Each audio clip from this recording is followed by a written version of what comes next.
Hey everyone, welcome to another edition of Power Core Productions and Podcastings. I'm your host, Javon Harrington, back to hit you with another video. And today, we're going to be starting a brand new series on the channel, and that is, What If Cranel Was Thor? Danmachi, The Last King, Season 1, Part 1. First and foremost, as always, if you are a fan of the channel and everything else that we have to offer, then please don't forget to like, comment, subscribe, share, and hit that bell for post notifications so you can stay up to date on everything that is Power Core Productions and Podcastings that has to come out now and in the future. So with this series, as we continue the Avengers anime crossover, before we get into the Multiverse of Madness event, I do want to say that first and foremost with this series, we do have 3 seasons planned out so far, but what we're going to do for Season 4, I'm not entirely sure yet, mainly because with Season 4, that hasn't come out yet, although it has been confirmed. So let me know down in the comment section below, would you want me to do Season 4 in a custom way, or would you want me to wait until Season 4 comes out? Mainly because if we wait till Season 4 comes out, we're going to be stalling with the crossover event that is to take place rather soon. So if I do a Season 4, it's going to be a custom-made Season 4 with its own unique ending that will be different from that of the original story. So keep that in mind as we go forward. Also, I don't know if I'm going to be doing the movie yet. If you guys want the movie, I can do it, but it's not something I particularly care to do. Not that I didn't like the movie, but it's just that it's one of those movies where it's like, it's really not necessary to do, or I can just come back and do it later, but that's up to you guys. But in the meanwhile, I do hope you do enjoy the new series that we're bringing to the channel. A lot of you guys have been looking forward to it, and I think this is going to be a unique project to take on. So sit back, relax, and enjoy. What If Cranel Was Thor? Danmachi, The Last King, Season 1, Part 1.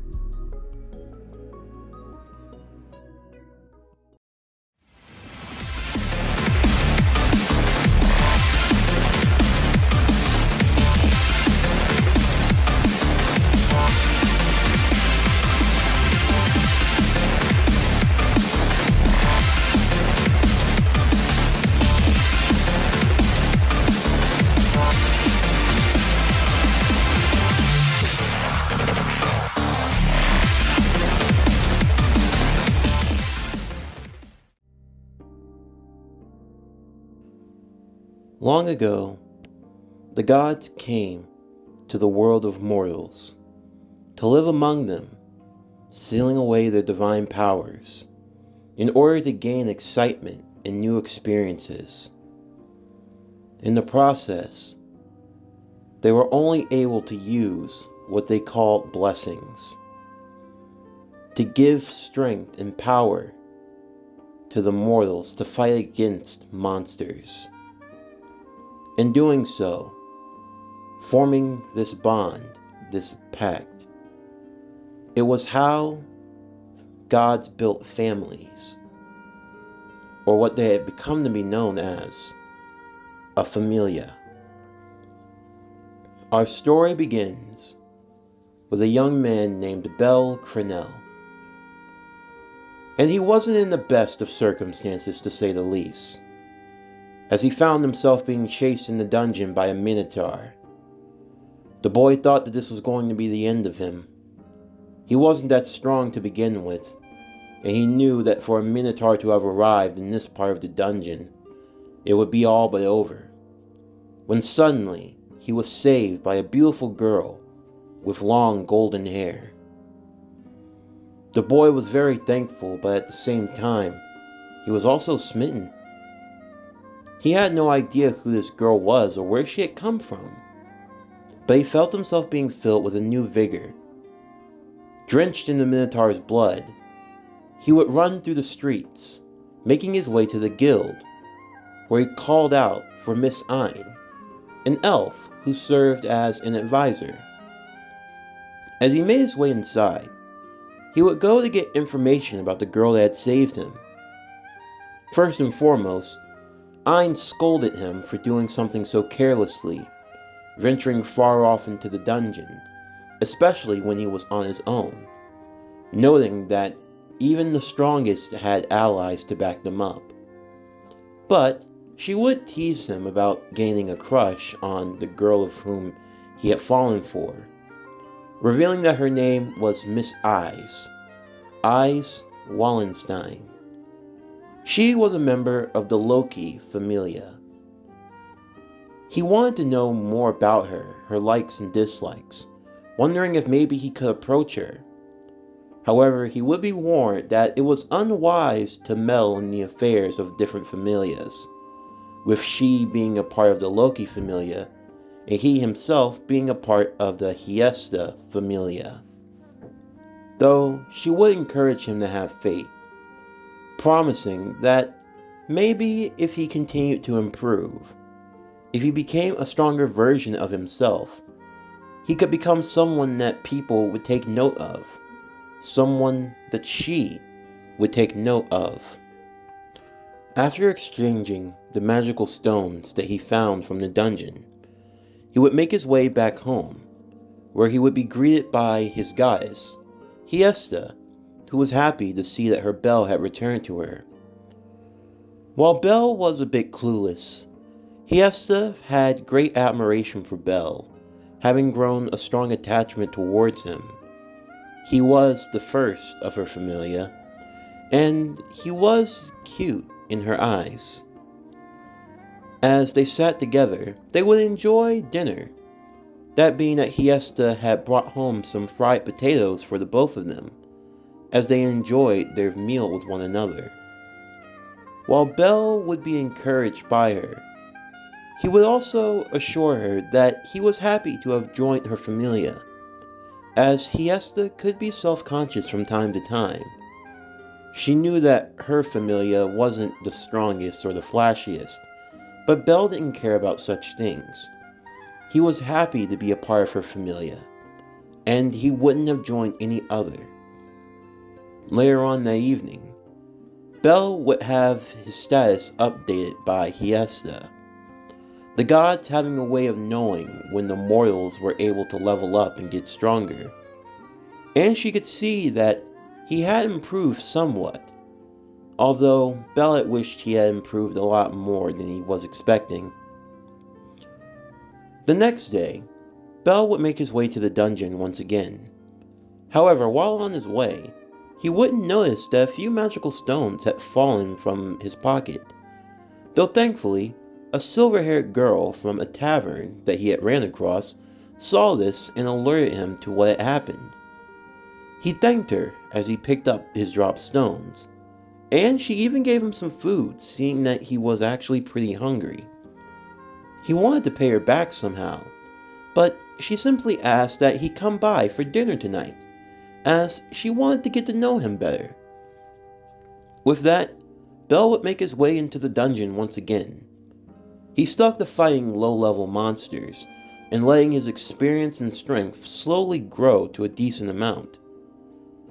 Later on that night, he would go back to the tavern, learning its name was the Hostess of Fertility.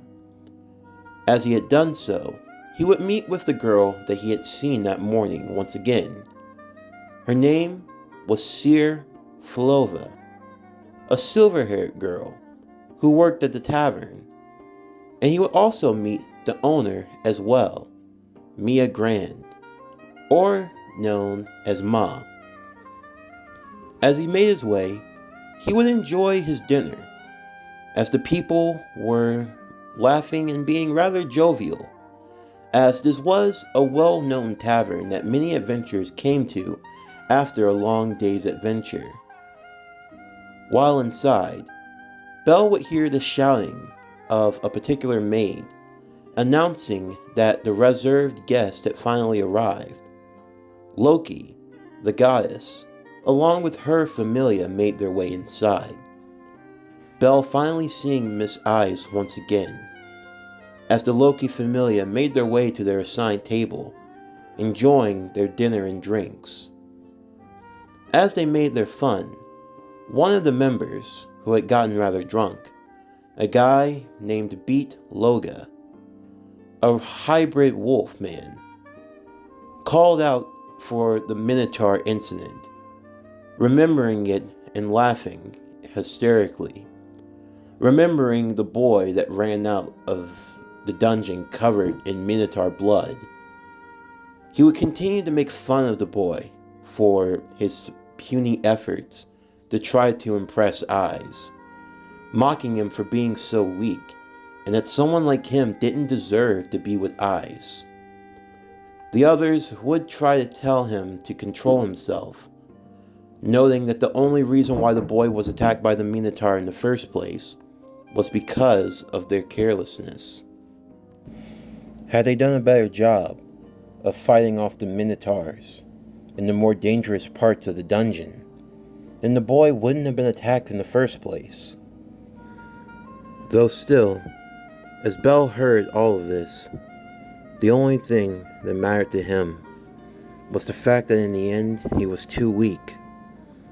He couldn't do anything for himself.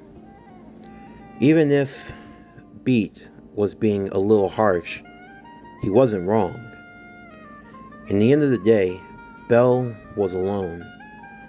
He wasn't as strong as he thought he was, and yet he foolishly thought that with just little training and hard work, he could make his way into the lower parts of the dungeons and fight with the other elites. He ran out of the pub without paying, the people calling for him. Even Ice took notice of him as he ran off, but the boy dashed into the night. It would start to rain over the city, Bell being drenched in a downpour as he made his way into the dungeon to vent his frustrations.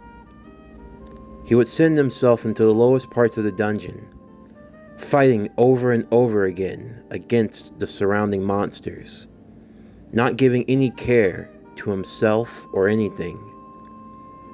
The rain began to downpour even stronger all around on the outside of the dungeon, thunder and lightning crashing against the sky itself as the clouds rolled over. Bell would soon find himself surrounded by monsters, his situation not truly dawning upon him until the last moment, as he realized he was all alone in the deepest parts of the dungeon, surrounded by monsters with no one to save him. Bell was resigned to his fate when suddenly a deep crater would form from under him as he fell endlessly into a deep, dark pit. He would crash for a while. The monsters did not pursue him. However, he was left in darkness. Bell realized that he may have been injured or much worse. He could have potentially died here, and this would be the end of him. When his realization finally came to him, Bell was suddenly filled with a sense of sadness and anger. Not for what the comments had been said about him. In this moment, there was only one person that he could think about. It wasn't the ones who had spoken to him. It wasn't Ice or anyone else.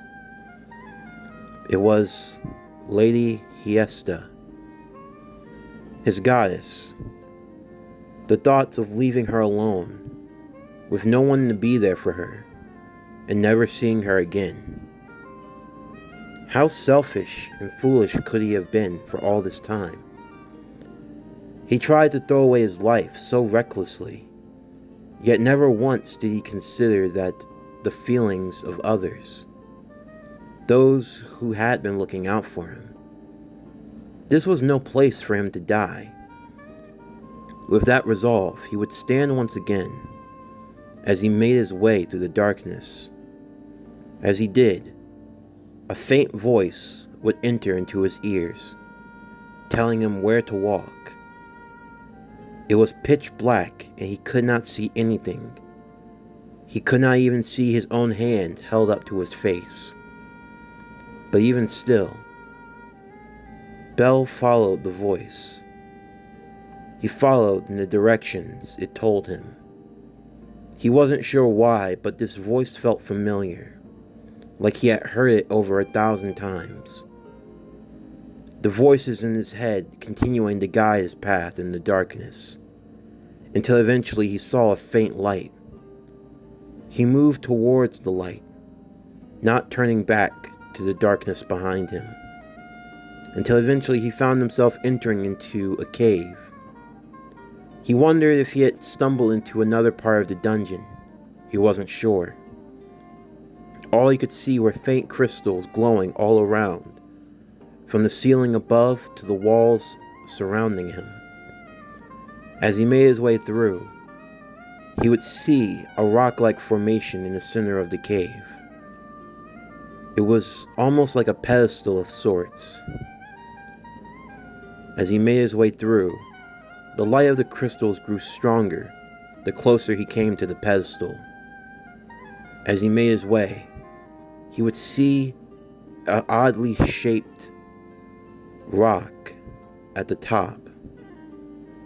As he got closer, he realized this was not a rock, but instead, it was a tool, a weapon of sorts. He could see clearly that it was in the shape of a hammer. As he went closer towards the hammer, the voices in his head beckoned him forward. At this stage, Bell felt himself slipping in and out of consciousness. He knew that he was doing something, but he was not aware of what he was doing. As he moved closer and closer, until eventually his hand reached for the hilt of the hammer. A strong surge overflowed within him, as if 1,000 bells had suddenly come together all at once. He felt as though he had lifted this hammer before. He mentioned its name from his lips. Mjolnir. He had never heard of that name once in his life, yet he could speak it clearly. He knew what this hammer was, yet he had never held it. As he looked over in the distance, he saw the opening to the cave. He saw that it led to the outside, but this couldn't be possible.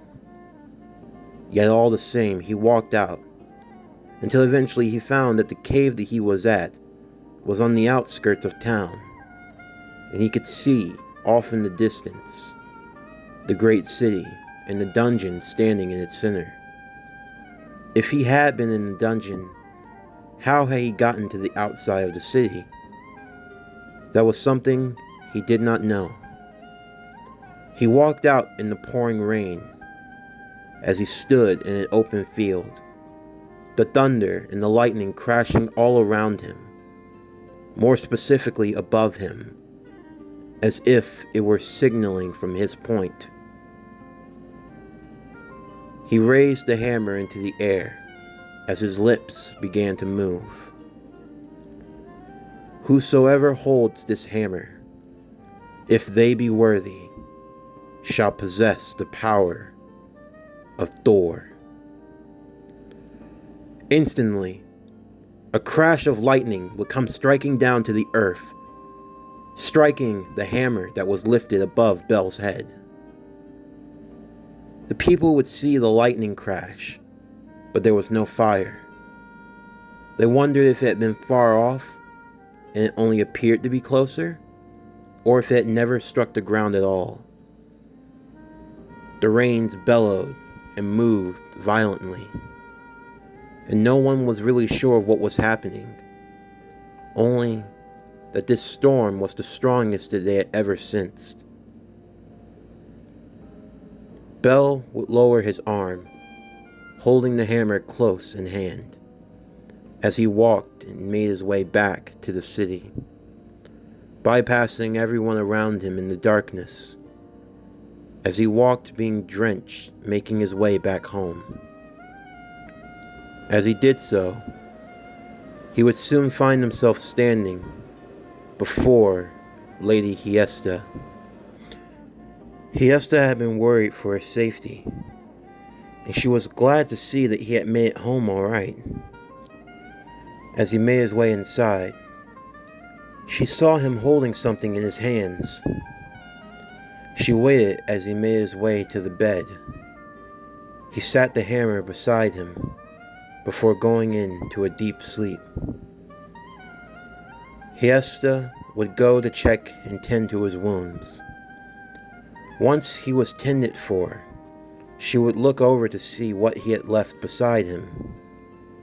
As she looked down, she saw that it was indeed a hammer. But as she took a closer look, her eyes would become wide open, and she stepped back for a moment. She wasn't sure if she should be horrified, surprised, happy, afraid. All these emotions came rushing to her all at once.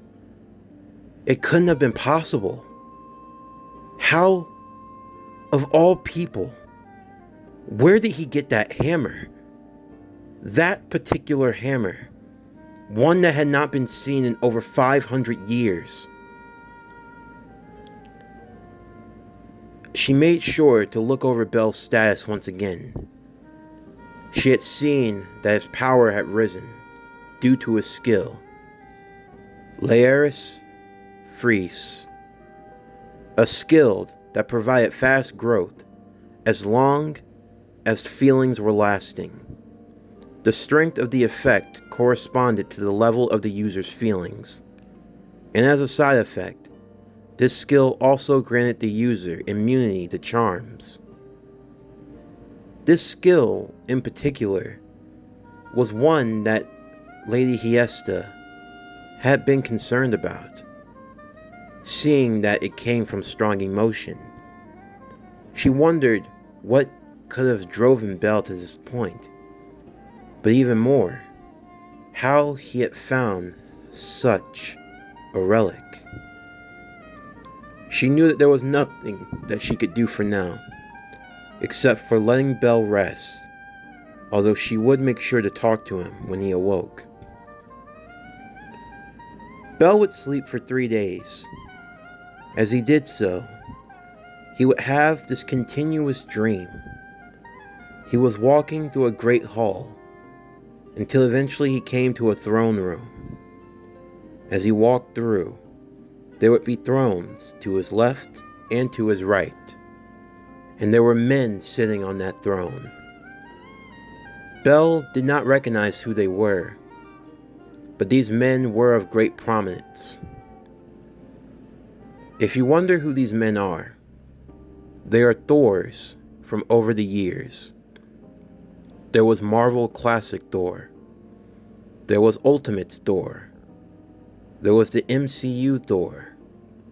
There was the Thor of Norse mythology.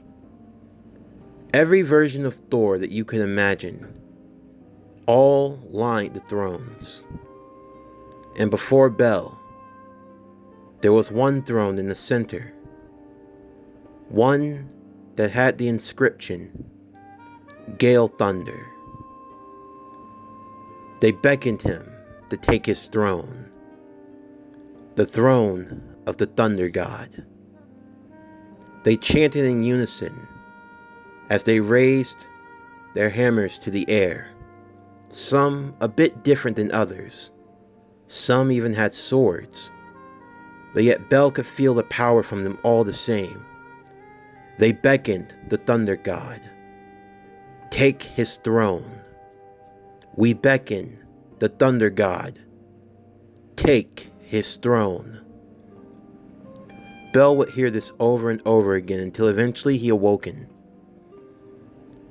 He would see Hiesta sitting on the couch.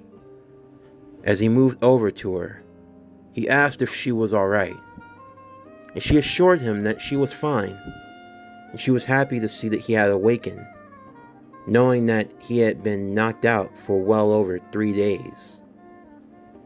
Bel was surprised by this, not even thinking that he had been out for so long. He knew that he had been tired, but he didn't think it was that much. In fact, he couldn't even remember how he had gotten home in the first place. As he sat with Lady Hiesta, she would look at him, now speaking with a serious tone. She asked him how he got the hammer and what happened. Bell would tell her everything, and she would believe him as he had no reason to lie. He told her how he went into the dungeon, how he went in there to try to become stronger, to try to level up.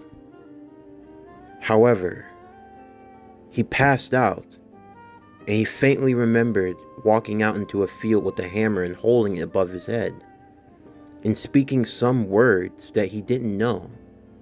And then the next thing he knew, he was waking up here. Lady Hiesta had no reason not to believe him, as Bell was never one to lie, and she could tell he wasn't. Bell would take a look at the hammer once again, surprised that it hadn't moved from its spot. Hiesta remarked she tried to move it numerous times, but she simply couldn't. It was like it was impossible. She even demonstrated this, and she couldn't lift it at all. Of course, Bell wondered why this was the case, as he picked up the hammer once again. Hiesta would explain the significance, remarking that that hammer belonged to the god of thunder, Thor. But he vanished over 500 years ago, and no one had seen him or Mjolnir since. And for Bell to have picked it up and to have it unexpectedly, this changed everything. Bell was worried, wondering if he had done something wrong, but Hiesta remarked that there was no jurisdiction over Thor's domain. No one had the rights to the hammer, only except to the one of whom could wield it, as that was how it had always been. As Bell examined the hammer closely, he noticed on one side was the symbol of Thor, and on the other was a stat sheet that seemed to have been imprinted on the hammer in the first place. Bell could feel that the hammer had bonded to him. It felt as though it were an extension of himself, like it was alive. Both he and Hiesta would both try to speculate on what was going on. How on earth had he gained Thor's hammer of all things? What's more, what did it mean for the gods if he was now able to wield such a powerful weapon, even though he himself was not a god? There was still a lot to consider, but for now, Hiesta would simply be happy for Bell that he was alive and safe. She would tell him to be safe, and to promise her not to do anything too reckless, and to keep the hammer close with him at all times, and to not let it out of his sight. He promised to do so, while she, on the other hand, had somewhere she needed to go, and she promised she would be back in around 2 or 3 days' time. As Hiesta left, Bell would prepare himself for another day in the dungeon. However, before going that morning, he would stop by the Hostess of Fertility Tavern, making sure to pay back for the meal that he had forgotten to pay for 3 days ago, on top with interest, apologizing to Mia and the others. Although thankfully, Seer was putting in a good word for him, and Mia didn't feel the need to have to drag things out too farther. She warned him to be safe and to promise to come back before he headed off to the dungeon. Meanwhile, there was a great banquet taking place exclusively for the gods. Freya would greet Hiesta as the two of them would meet once again, having not seen each other for some time. However, it didn't take long for the fighting to start, most notably between Hiesta and Loki, the two girls often going at one another, as they were different in every way.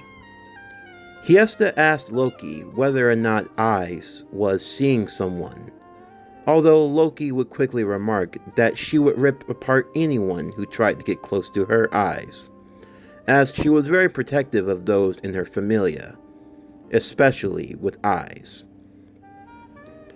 Freya commented on how it was rare to see Loki dressed up for once, and this only made things worse when Loki and Hiesta entered into an insulting match, one insulting the other for being short, and the other insulting her for not having any boobs. This quickly turned into a matter of tall and flat versus young and busty. All in all, the fight eventually broke out with the two of them pinching each other on the cheeks, until eventually one left and went about their merry way. As the gods all dispersed during the events of the banquet, Freya would bid them fair day as well, as she had something she also wanted to look into. As everyone were going about their own business, Hiesta would run into Hephaestus once again. Hephaestus not being too pleased with her fellow goddess, noting that for a while Hiesta used her pretty much to become a freeloader for a while before she found a familia of her own. Hephaestus was prepared to simply leave Hiesta alone. However, Hiesta had something she needed to ask her about. The two would leave and speak in private, with Hephaestus being filled in on what was happening. And when she was told, she would have a look of concern on her face as well. Because if what she had heard was true, then this could mean a serious revelation for the gods, and this was something not to be taken lightly. In the meanwhile, Freya would look into something for herself. A particular boy in a familia had caught her interest. A boy with white hair and red eyes. A few days would pass, and before long, Bel would be walking through the streets once again. As he was passing by the hostess of Fertility Tavern once again, one of the employees would call out to him. It was a cat girl of sorts. Her name was Anya. She would ask him to deliver a wallet to their clumsy waitress, Seer, as she had forgotten it while she was on her way to the monster festival. Bel wasn't really sure, but he decided since he was already heading that way that he didn't really mind. Although he did need some help understanding Anya, as she spoke half English and it was kind of hard to understand her. Although thankfully, an elf girl who also worked there, named Ryu, would help in explaining everything to him. And with that, Bel would make his way to the festival. In the meanwhile, Loki and Freya would be sitting together near a balcony of a cafe, with Ice standing nearby behind Loki, the two of them catching up and enjoying an afternoon meal together. Loki would ask Freya as to whom she had her eyes on this time, as she could see the look in the goddess's eyes. A look that Freya always got whenever someone new of interest came into her mind.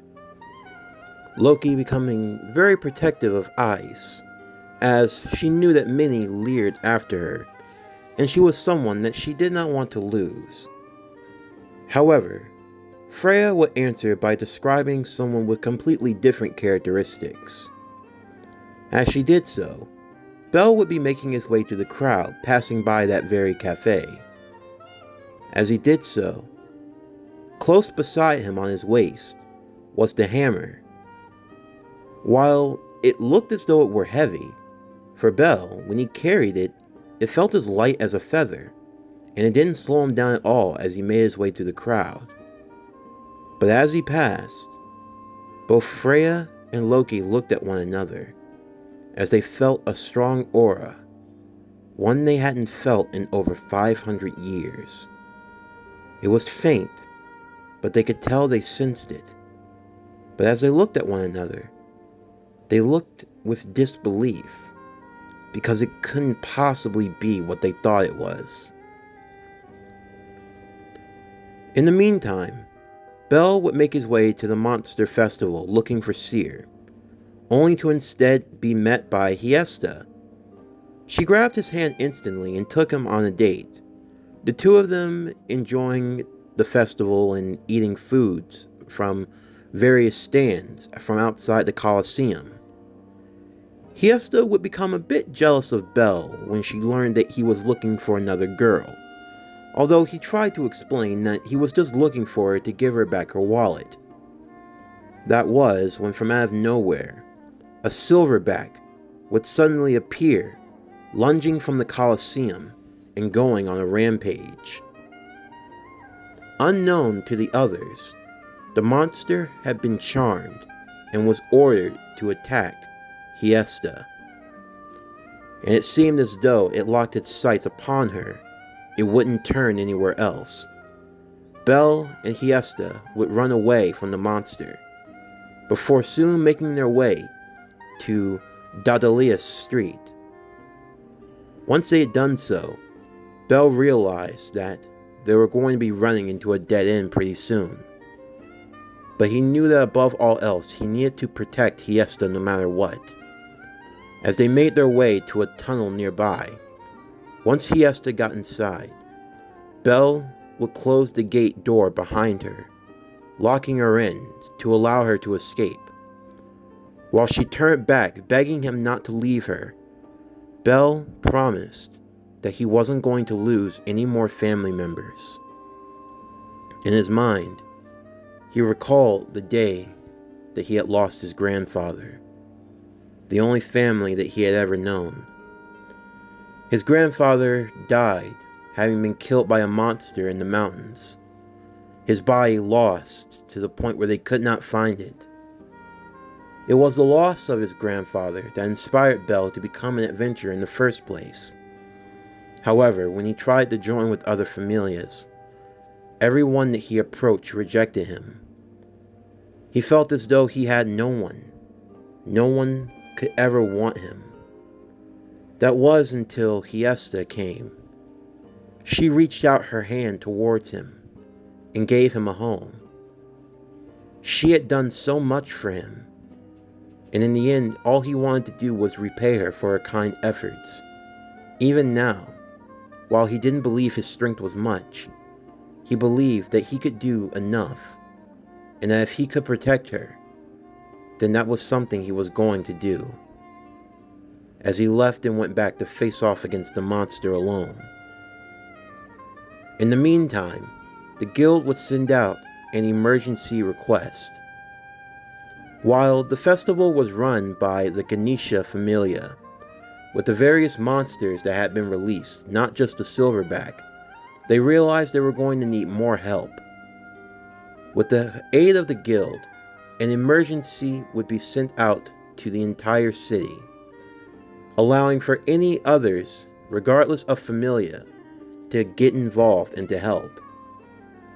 Once Ice and her goddess Loki overheard the conversation and hearing of the warning that was being sent out, Ice would go out immediately to help deal with the other monsters and to help hunt down the silverback that was said to be running on a rampage. In the meantime, Belle would continue trying to hold back against the silverback as he tried to run and lure it to a different direction. When out of nowhere, Hiesta would appear once again, distracting it long enough for Belle to be saved. However, in the process, Hiesta would almost be hurt, Belle moving to her rescue as the beast lunged towards her. The two of them would fall down a flight of stairs before they crashed into a wooden door. As they made their way inside once again, Belle would be a bit discouraged that Hiesta had returned when he had asked her to run away. He looked at her with worry, asking why she would still be here. However, Hiesta remarked that she had the same desires as Belle, and she wanted to reciprocate those feelings. His desire to protect her was the same desire that she had in protecting him. As the two attempted to make their escape once again, they would be cut off as the silverback approached them once more. It raised its fist in anger, preparing to bring them down upon Hiesta. In that split second, in that moment, a rush of memories would flood through Bel's mind. All of the times that Hiesta had been there for him, helped him, encouraged him, gave him a place to belong when no one else did. And now, this monster was trying to take away his family. Take away someone that meant the most to him. Bel wasn't sure of what happened in that moment, but a strong surge of energy overflowed within him. Before the fist of the silverback could be brought down, he moved Hiesta out of the way. Hiesta was even shocked by this, as she didn't see Bel move at all, but yet it seemed as though they had teleported. He sat her down over to safety, and he promised her that everything was going to be alright. As she looked into his eyes, she saw the red beginning to glow, as traces of lightning crackled all through his body. Bel's blade that he normally used to fight against monsters had long since broken. The only weapon he had now was the hammer to his side. Bel reached forth and Mjolnir floated to his fist. As he clenched around on the handle, he readied himself in a stance as the silverback came towards him. As it came charging, Bel waited for the opportune moment before delivering an uppercut with the hammer to the gorilla, knocking it straight into the air. It had a chain around its neck, and Bel would grab it instantly. As he grabbed at the chain, he slammed the silverback into the ground. However, the beast was not yet done, as it got up once again and continued its rampage towards him. Bel would take the chain and break it off of the silverback's neck, as he wrapped the one end of the chain around his hammer. He used the chain and swung the hammer around gracefully, before delivering it straight towards the silverback's chest, crashing it into it over and over again. Finally, Bel would take the hammer into his hands and lift it into the air. From out of nowhere, a crack of lightning would descend down to the silverback. The crowd began to watch what was happening. This boy that they had never seen before was fighting heroically against this monster, using some sort of lightning magic. As the silverback slowly tried to get back to its feet once again, it charged at Bel one more time. However, Bel waited for his moment. As he did so, keeping the hammer attached to the chain, he threw it once again. Holding onto the chain, he watched as the hammer sunk deep into the mouth of the silverback. As the silverback grabbed the chain, trying desperately to pull the hammer that had now plunged into its mouth and had now gone down its throat, sinking into its chest, Bel screamed, "Lightning bolt!" once again. And from inside of the silverback, a strong surge of lightning charged from out of the hammer, destroying the silverback from the inside and causing it to disintegrate, as the only thing that was left was the magic stone that remained from monsters that were defeated. As Bel took a deep breath, he slowly looked around as the crowd began to cheer for him. Courageous was their hero that had saved them from the monster. Bel watched as the people began to cheer for him. They were impressed at how he was able to defeat the silverback, but even more so at his skills. Hiesta would run to him as well as he held her in his arms, happy to see that she was alright. From atop one of the roofs, a cloaked Freya would be standing, overseeing the events, and wondering if maybe she had gone too far, as she didn't want to get Hiesta killed. But still, she had now saw Bel and his power, and she was definitely interested. At the same time though, Ice, along with Loki, would make their way as well. Loki tried to take advantage of the situation by grabbing onto Ice. However, she stopped when she looked down and saw Bel and Hiesta, and she saw what Bel was holding in his hands. Her eyes opened. She was in stunned silence, for she couldn't believe what he was holding. Something that she hadn't seen in a long time. How had he gotten his hands on her brother's weapon? She would instantly move to the meeting place of the gods, as Ice looked down upon Bel, before following quick behind her. At the same time, Hiesta would suddenly faint, as Bel held her close, before taking her somewhere to recover. That night, in one of the spare bedrooms at the Hostess of Fertility, Bel would sit, half asleep and half awake, at the bedside of Hiesta as she was resting.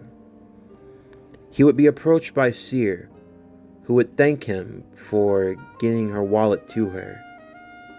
And she would also tell how she was impressed by Bel and how he was able to fight against the Silverback. And she also wondered how he was able to do what he did with that hammer of his. Although as Bel looked towards it sitting on his side, even he wasn't entirely sure. Before long, Hiesta would awaken. As she called out to Bel, he would stand by her side immediately. He would be moved to tears, crying in joy as he was happy that she had awoken once again. However, Hiesta would reveal that she did what she did because she truly cared for him, and that she didn't always want to be a weak goddess that relied solely on her familia. The love that Bel showed for her, she wanted to do the same for him, and that's why she asked that he rely on her more often. He took her hand and promised that he would do so. In the meanwhile, Loki would meet with the other gods immediately. She called for an emergency meeting to take place in 3 days' time, believing that Hiesta would be healed by then.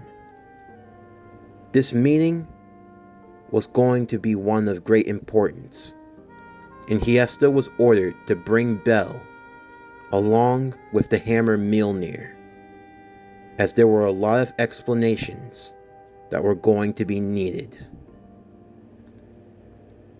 In the meanwhile, far away in an unknown region, there lay an island where the sky was always dark and no sunlight ever graced its surface.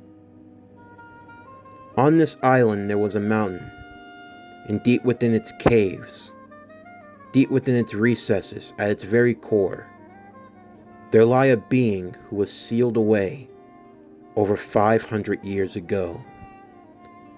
This being had not fully awakened, for his power had been farly depleted. However, his subconscious slowly began to grow, as he felt a tingle. The aura of the one that had sealed him away had now reappeared, like a small ember of a flame that would soon burn bright. His name having been lost to the sands of time, as he was not spoken of among the gods, and for good reason. Bell would sleep in a chair next to Hiesta while she rested also. As he slept, the voices in his head would start to play again. As he found himself in the throne room, all of the men in the various thrones on either side of him would stand as they all spoke at once. When the starless night falls upon the earth, the twilight of the gods will be at hand. Beware of the dark one that roams from the unknown. Be wary of Gore, the god butcher.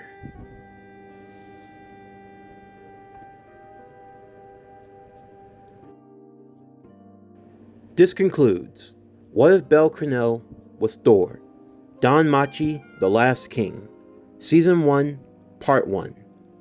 As always, if you're a fan of today's video and everything else that we have on the channel, then please don't forget to like, comment, subscribe, share, and hit that bell for post notifications so you can stay up to date on everything that is PowerCore Productions and Podcasting that's to come out now and in the future. Stay tuned for tomorrow's video as we are going to be continuing What If Naruto Was Trained by Dr. Strange? Naruto Mystic Adventures Shippuden Part 3. But anyway, that's going to do it for the end of today's video. I'm Javon Harrington with PowerCore Productions and Podcastings, signing off, and I'll see you next time.